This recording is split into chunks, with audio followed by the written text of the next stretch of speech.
Be 43 today. Wow. Wow. And let the people know live. I'm John Leslie Brown. I'm here. I'm a part of the AIM family. Let people know this is the founder and the servant leader herself, Miss Layla Steinberg. Hi, everyone.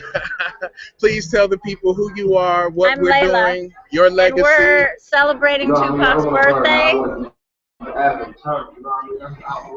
We're celebrating Pac's birthday, raising for our work, our emotional education and emotional healing with aimfortheheart.org. Why are you banging on the glass? What's wrong with you? Okay. When we start yelling at all the kids, that's next.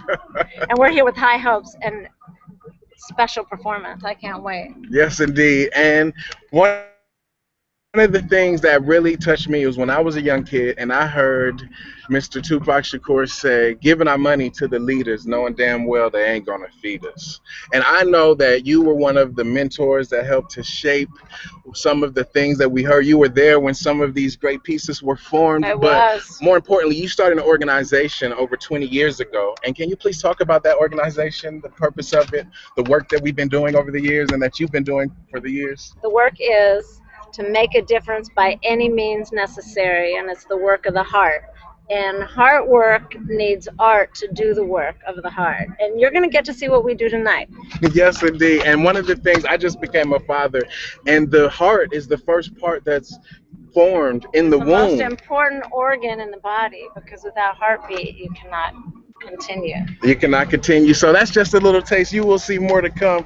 But we are live. We're about to send the link out, broadcasting live. I'm about to Please. go join the party. Okay, all right. She's joining the party. Please step over here into the light.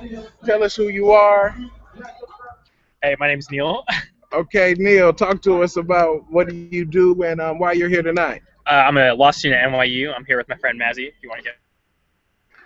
She's a student of Hi. Professor Armour's. Yes, I am. Okay, and so Stand back a little bit. so I'm that's short. that's NYU and USC. Why don't you all hold this? Make Yeah, sure for that sure. you all can see You want to get in yourself. this? I feel like you're not in this at all. All righty, well we'll just get in here Yeah, together. So you talk to Okay, us while you here. all right, yeah. So see this. Okay, so great. So law is it's so important that we have fresh new voices that are willing to raise the bar and take the bar and pass the bar. So I'm curious, what are some childhood memories from you both? That's such a challenging profession. I know you knew it wasn't easy. That's true. Damn. Do you want to Well, start? my parents just always taught me that education's the most important. You got to learn to make a difference. Okay, get in the light. Okay. Yeah. Okay. Go ahead. So that always stuck with me, and I thought that law, I can make a difference one way or another, either do pro bono work or go be a public defender or something. What do Okay. you think, Masmer? Okay. Yeah, so I came to law school initially wanting to be a public defender because when I was in 8th grade, my brother was arrested for getting into a fight. I grew up in an area with a lot of gang violence, so I wanted to represent young people, especially minors, who I thought were getting sentences that I didn't agree with or I thought were too harsh. So Wow. that's what inspired me to come to law school. And now it's just opened up all these really crazy doors, and it's been a really great ride. That is just phenomenal, and you have to work so hard to not just like want to go to law school, but to get in. Talk about how hard you work to get into law school. Talk to potential law students, young people that think that they might want to go into this area. I mean, it's hard, but it's worth it. I mean, Yeah, you super spend a lot of hours working, and your first year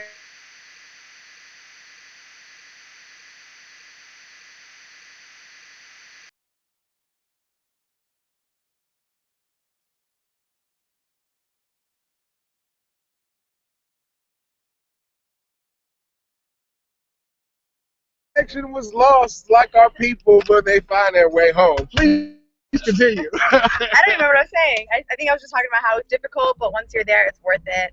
Especially when you know you can make such a big difference with whatever you end up doing. Hard work I always recommend pays it. off. Yeah. Always pays off. Hard work pays off. And you hear that. We are live from Baldwin Hills. And we have NYU up in the house, all the way from the Big Apple. But I'm really from Los Angeles. Really? I just go there for school. You just go there for I can't school. dish out Los Angeles. You know that? So New we York's got cool, but Kobe fans. And talk about Tupac Shakur. When did you hear about Tupac Shakur? when I first got into hip hop. I heard Brenda's Got a Baby and Keep Your Head Up. Okay. And he was one of the first people who like spoke to me because he was like one of the rappers who were like intelligent. Mhm. You know, he spoke wisdom. I really liked that about him. That's why I started listening to him. Wow. I've been listening all day on 93.5. It's his Yeah. birthday and they've been playing it nonstop, you know? Non-stop Tupac in LA. I hope they're doing the same thing in New York. And what about you? When did you first hear about Machiavelli?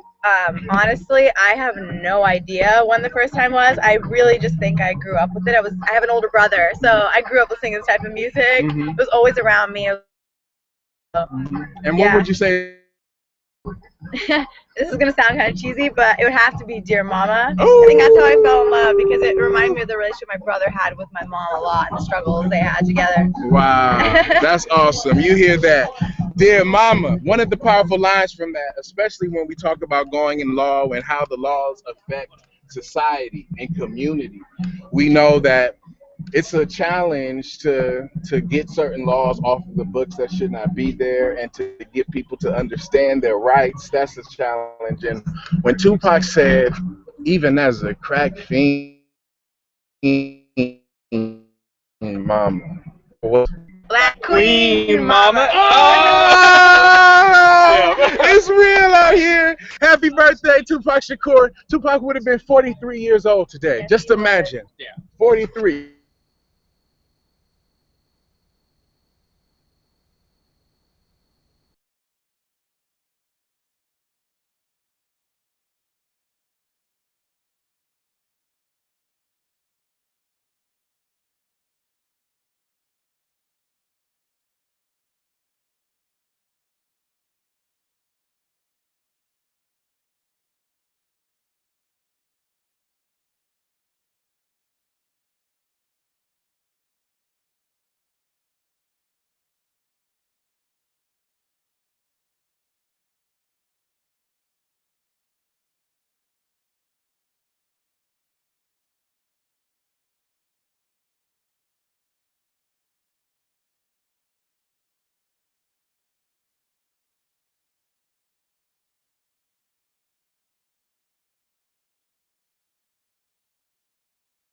We're inside. Mr. Professor Armour, we got the live broadcast. We got to do an interview. Okay. We got the live broadcast here with the legend himself. Hell yeah, but The let's go over circuit here leader. no more. We gotta that give it- signal gonna remain strong. Yeah, we got it. We're live. We're live. Oh, what? We want to get the sun on you. Let's Yeah. turn this way. Introducing Mr. Professor Jody Hey, Armour hey, you know, himself. Nothing but love. I'm really honored to be here. Tupac's birthday, you know, it's a momentous occasion. You know, pouring one for Tupac. I wish I had some libations to pour right now, but he's a master wordsmith. You know, he's a word worker. He's a griot. You know, one of the great griots of our time, and it's an honor to be here just repping with him a little bit and for him. Yes, and one of the things, it's not just about his name, it's really about what he stood for. And I know that you're a man of principles. You have entered into one of the most competitive, cutthroat industries known to man and manage not only to build legacy, but you're helping influence the minds of the next generation.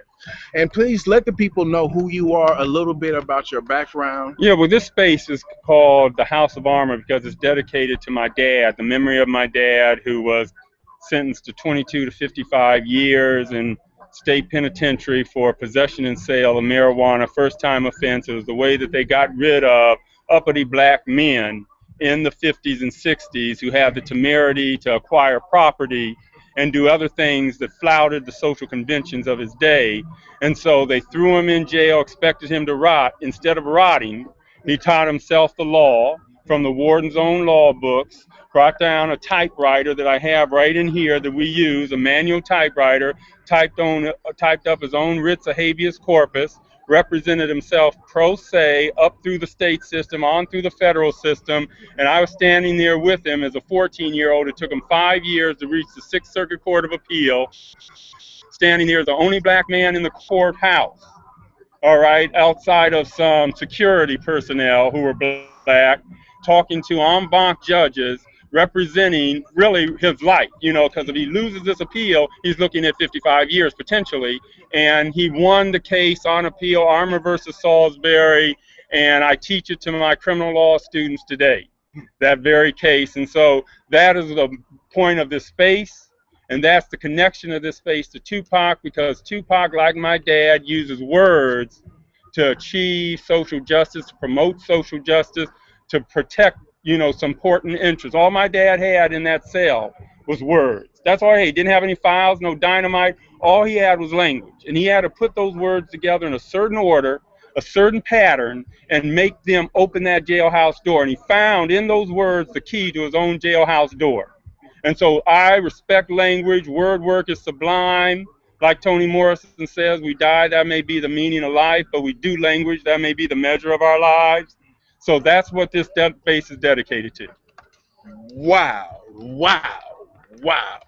I'm so honored to be here with you, and you're really carrying that torch in a phenomenal way. We just interviewed a couple of your students, and they talked about some of their favorite Tupac moments. I'm just curious, from you as a Tupac connoisseur, what's for me it's easy, okay. Because there's a lot of great stuff, and it's like trying to kids. How can you pick a kid, right? Mm-hmm. So I'm not going to pick a kid in a sense, but I'm going to tell you, man, how many brothers fell victim to the street. Rest in peace. Young nigga, there's a heaven for a G. I'd be alive. If I told you that I never thought of death, my niggas, we the last ones left. Now that's what I'm talking about. Spiritual solidarity, libations.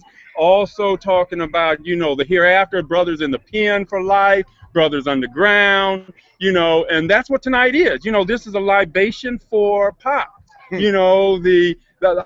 think, he's going to be on more of rappers. He's going to be on anybody's Mount Rushmore, on the top, among the top four, anybody. Yes. And for a lot of us, I'm going to put him number one. Now, I'm not saying everybody's got to agree with that, but there's a lot of us who will put him number one. Yes, and if he's not on that list, you're not welcome here tonight at the House of Armour. Hell no. But we have serious issues in California, especially with recidivism rate, and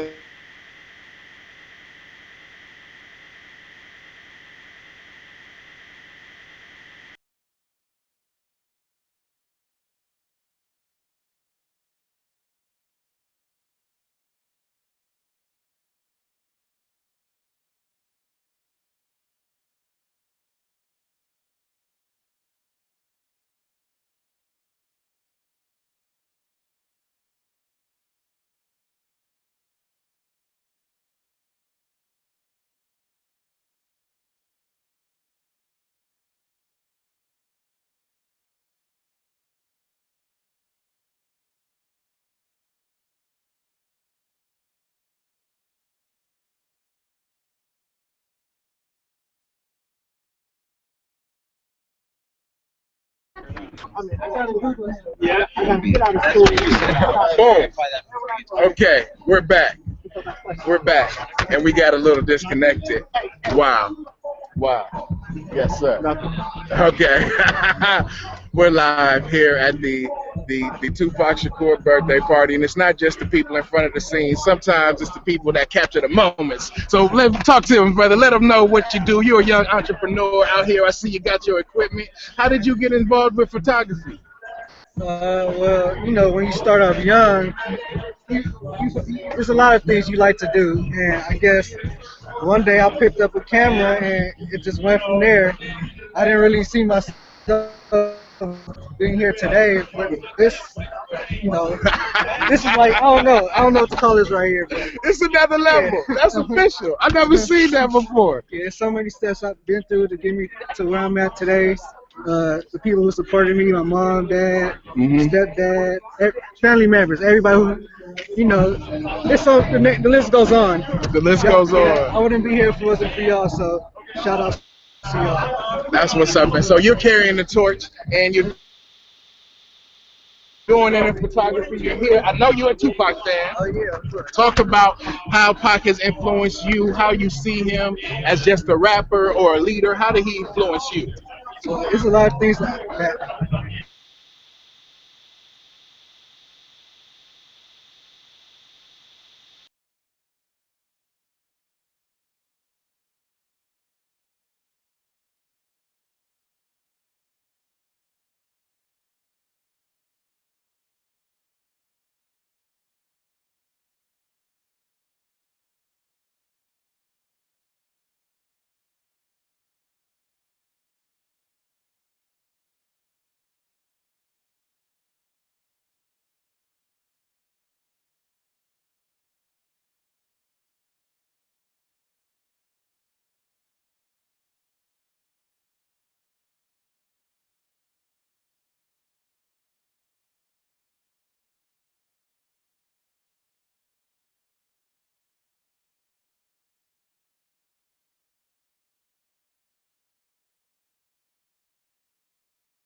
And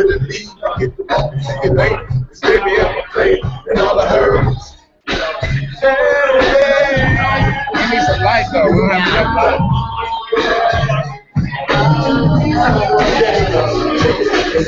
Oh, here we are right here. Come on, let's do it. We are live from the Tupac birthday bash. We got one viewer. Okay.